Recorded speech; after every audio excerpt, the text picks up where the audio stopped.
গ্রামের নাম আনন্দপাড়া। বর্ষার এক সুন্দর বিকেল। প্রতি বছর এই সময় পাড়ার সবাই মিলে বড় করে খিচুড়ি রান্না করে। সবাই খুশি মনে রাজি হল। কিন্তু নিতাই কাকু মনে মনে ভাবলেন, এত লোক যখন দিচ্ছে, আমি না দিলেও কেউ বুঝবে না। পরের দিন বড় হাঁড়ি চড়ল।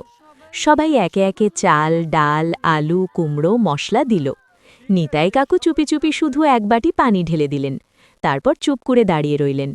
খিচুড়ি রান্না হলো, গরম গরম ধোঁয়া উঠছে। সবাই প্লেটে নিয়ে খেতে শুরু করল। হঠাৎ এক বাচ্চা মুখ কুঁচকে বলল, এই খিচুড়ির স্বাদ তো একদম ফিকে। সবাই চেখে দেখল, সত্যি স্বাদ নেই। পাড়ার দিদা বললেন, মনে হয় কেউ নিজের অংশ দেয়নি।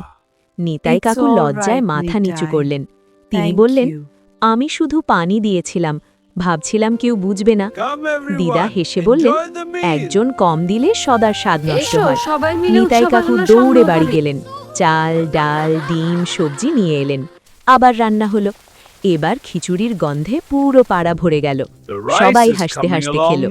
নিতাই কাকু খুশি মনে বললেন, এবার বুঝলাম, একসাথে কাজ করলে সবার দায়িত্ব আছে।